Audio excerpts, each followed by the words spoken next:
Christophe qui nous vient d'Alsace. Le nom est très joli, hein, crème, c'est tout bête. Merci. Saint-Honoré est un peu alsacien, donc quand on dit alsacien, on dit kirsch en général. Il y a un peu de kirsch dedans. Mais vous verrez, c'est assez subtil. Il y a un peu de fruits confits, un petit mélange de fruits confits maison. Et dessus, du coup, on va faire une belle chantilly.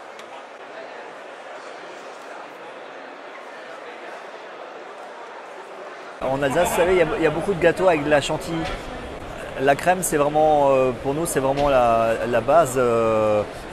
Quand j'étais apprenti à Strasbourg, mon patron d'apprentissage disait toujours un gâteau, ça doit être très léger. Et la crème, c'est vraiment, il faut la travailler de façon douce, pas trop la fouetter, il faut régler au dernier moment et ensuite on la poche en quelques secondes.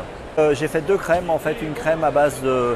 C'est un mélange de crème pâtissière, de meringue italienne, beaucoup de crème fouettée, un peu de kirsch et quasiment pas de sucre. Et donc ça fait une crème, c'est la crème à Saint-Honoré qu'on faisait à une époque, qui n'est pas la crème Chibousse, mais c'est encore elle est assez très fondante et dessus une chantilly très peu sucrée.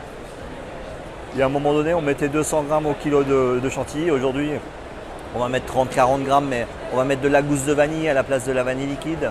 Et on va à peine la monter, qu'elle soit. Voilà, on essaye toujours de rester un peu dans la légèreté.